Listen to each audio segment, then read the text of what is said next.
অনুরাগের ছোঁয়া সিরিয়ালের আজকের পর্বে দেখানো হয়েছে দীপা সূর্যকে বলছে, মিস্টার সেনগুপ্ত, আমাদের এই বিজনেসের মধ্যে কোনোভাবেই উর্মি সেনগুপ্তর নামটা রাখা যাবে না। এমনিতেই বিজনেসের অনেক ক্ষতি হয়ে গেছে।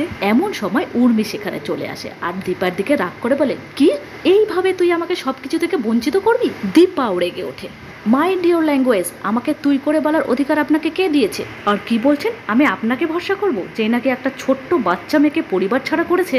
বলতে বলতে দীপার সামনে লাবণ্যর মুখখানা ভেসে ওঠে। এই কথা শুনেই জয়ের মুখটা ছোট হয়ে গেল। আর উর্মি সূর্যকে বলল, দাদাই আপনি কিছু বলবেন না? উত্তরে সূর্য বলল, আমি কি বলবো, দীপা ম্যাডাম যেটা ঠিক মনে করবেন সেটাই হবে। এরপর অপমানিত হয়ে উর্মি সেখান থেকে রাগ করে বেরিয়ে গেল। আর রূপা বলল, দীপা ম্যাডাম আপনি বসুন, শান্ত হন।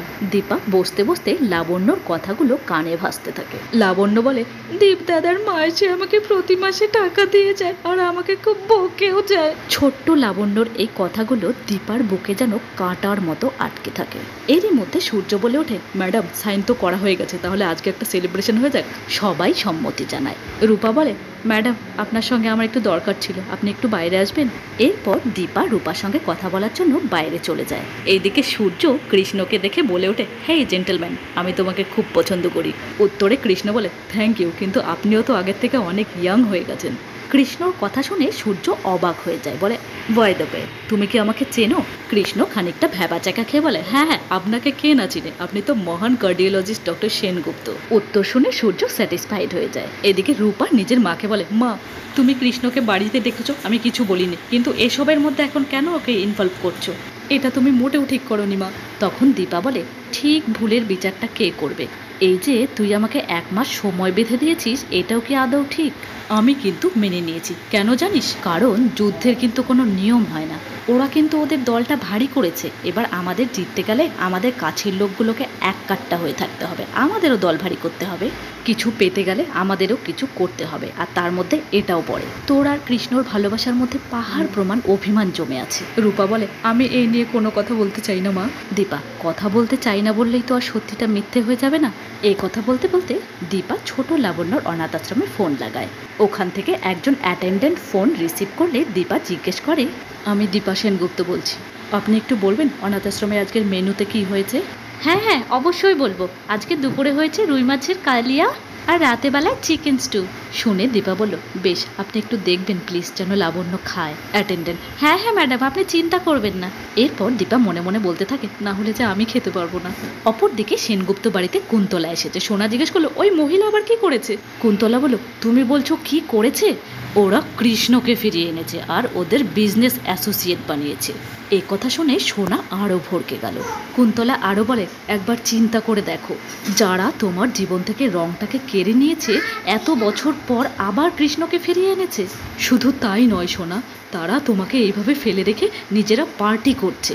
ওদের বিজনেস ডিলটা সফল হয়েছে না, তার পার্টি।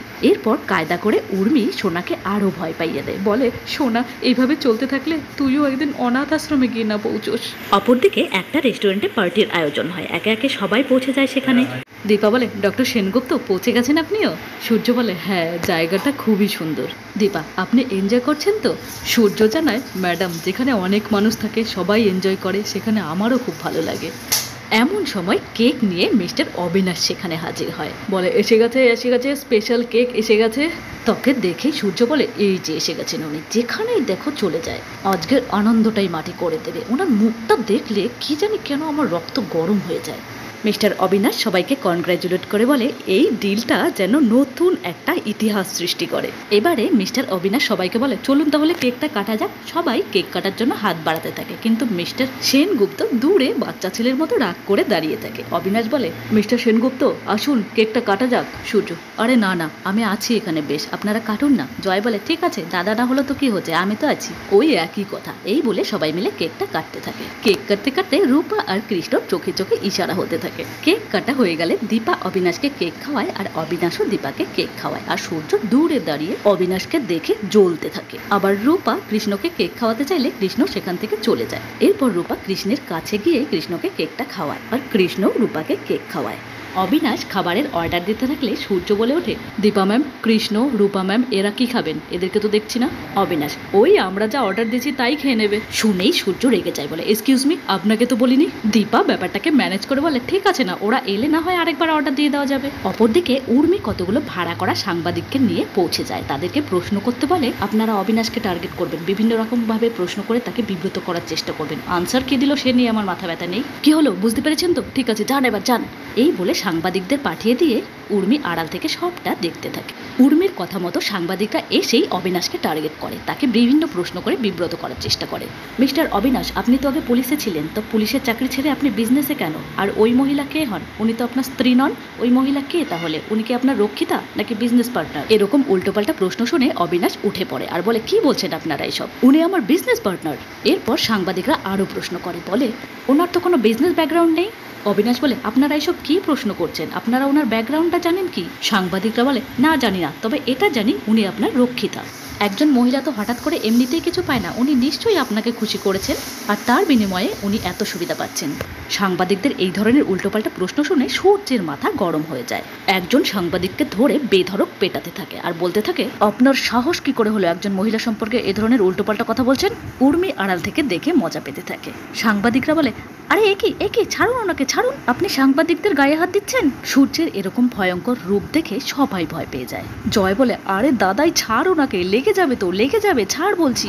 সূর্য তবুও থামে না, সাংবাদিককে মারতেই থাকে আর বলতে থাকে, সাংবাদিক হয়েছেন বলে যা তা প্রশ্ন করবেন? সাংবাদিক হওয়ার কোনো যোগ্যতা নেই আপনার, এসব খুলে ফেলুন। দীপা বলছে, মিস্টার সেনগুপ্ত আপনি প্লিজ থামুন, শান্ত হন, সাংবাদিকরা মাঝে মাঝে এরকম উল্টোপাল্টা প্রশ্ন করে। সূর্য চিৎকার করে বলে উঠল, সাংবাদিক হয়েছে বলে যা তা প্রশ্ন করবে? ফের যদি আপনি কোনো মহিলাকে অসম্মান করেছেন তো আপনাকে আমি মেরেই ফেলবো। এই বলে সূর্য সাংবাদিককে থ্রেট করতে থাকে আর সাংবাদিকরা ভয়ে সেখান থেকে চলে যায়। যাওয়ার সময় বলে যায়, এটা কিন্তু আপনি মোটেও ঠিক করেননি। এদিকে অবিনাশ টেনশনে বুকের ব্যথাটা বেড়ে যায়। সূর্য রেগে সেখান থেকে চলে যায়, নিজের গাড়ির কাছে থাপ্পড় মেরে মেরে বলতে থাকে, কি জানি আমার মাথাটা কেন গরম হয়ে গেছে, ওদের ব্যাপারে কেন আমি বলতে গেলাম, কেন কেন?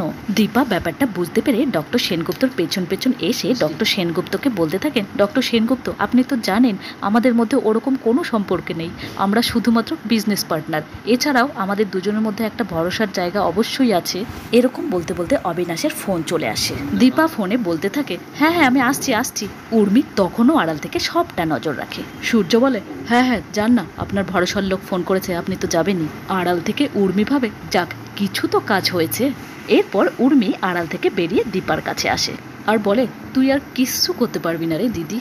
দীপা বলে, তুই এরকম কেন করছিস? তোর সঙ্গে তো আমার হার জিতের কোনো সম্পর্ক নেই, তুই এসব কেন করছিস? তুই তো ঠিক হয়ে গেছিলি, আবার তাহলে কি হলো তোর? ততক্ষণে সবাই সেখানে চলে আসে আর কৃষ্ণ জিজ্ঞেস করে, আপনি কি কুন্তলার কথা এসব করছেন? আপনার লজ্জা করে না? উর্মি বলে, এই তুমি চুপ করো। দীপা উর্মিকে চিৎকার করে প্রশ্ন করে, তুই এবার বলতো তুই এসব কেন করছিস এসব? তুই কি জানিস তুই এসব করে নিজের কত বড় ক্ষতি করছিস? উর্মি বলে, আমি যদি এসব কুন্তলার কথায় করেও থাকি তাহলে কি করবি তুই, কি করতে পারবি? অবিনাশ বলে, করা কিন্তু অনেক কিছুই যায়, এই যে আপনি দিনের পর দিন ডক্টর সেনগুপ্তকে ভুল ওষুধ দিচ্ছেন, এটা যদি আমরা প্রমাণ করে দিই তাহলে কি হবে? তাহলে তো সোজা হাজত বাস। এইসব শুনে জয় ডিলটা নিয়ে চিন্তায় পড়ে যায়। মনে মনে ভাবে, উর্মি এসব কি করছে, কেন আমার কোনো কথা শুনছে না? এমন সময় কুন্তলা গাড়ি নিয়ে চলে আসে আর একই গাড়িতে উঠে উর্মি সেখান থেকে চলে যায়। এরপর দীপা জয়কে বলে, ভাই এইসব কিছু চলতে থাকলে কিন্তু ডিলটা আমাকে ক্যান্সেল করতে হবে। ডক্টরবাবু সুস্থ থাকলে তবেই আমাদের ডিলটা করা সম্ভব, না হলে নয়। তুমি তোমার বউকে বোঝাও, দুষ্কর্ম থেকে দূরে থাকতে বলো। এদিকে কুন্তলা উর্মিকে নিয়ে সেনগুপ্ত বাড়িতে পৌঁছে যায় আর বলতে থাকে, উর্মি তুমি ওষুধটা সূর্যকে কবার করে দিচ্ছ? উর্মি বলে, একবার করে। কুন্তলা বলে, না একবারে হবে না, ডোজটাকে ডবল করতে হবে, ডবল, যেন সূর্য বিছানায় পড়ে থাকে, বাড়ি থেকেই বেরোতে না পারে। যদি বাড়ি থেকে বের না হয় তাহলে এসব কিছু ঘটবেই না। শুনে উর্মি ভয় পেয়ে যায়, বলে, না ওসব নার্ভের ওষুধ, যদি কিছু ভালো মন্দ একটা হয়ে যায়। কুন্তলা বলে, আরে এত ভয় পেলে কি করে চলবে? ততক্ষণে সূর্য বাড়ি ফিরে আসে আর নিজেকে একটা ঘরের মধ্যে আটকে রাখে। সূর্যের বাবা, সোনা, জয়ের ছেলে সবাই ভয় পেয়ে যায় আর সবাই সূর্যের ঘরের দরজায় গিয়ে সূর্যকে ডাকতে থাকে আর বলে, আরে দরজাটা খোল। সোনা বলে, বাবা দরজাটা খোলো। সূর্য বারবার করে তাদেরকে চলে যেতে বলে, আমার কথা তোমরা বুঝতে পারছো না? আমি তোমাদেরকে বলছি তো, তোমরা এখান থেকে যাও। এরপর সূর্য বসে বসে সাংবাদিকদের কথাগুলো রিমাইন্ড করতে থাকে। তো বন্ধুরা, অনুরাগের ছোঁয়া সিরিয়ালের আজকের পর্বটি তোমাদের কেমন লাগলো কমেন্ট করে জানাতে ভুলবে না। আর পরবর্তী আপডেটের জন্য আমাদের চ্যানেলটিকে সাবস্ক্রাইব করে রেখো।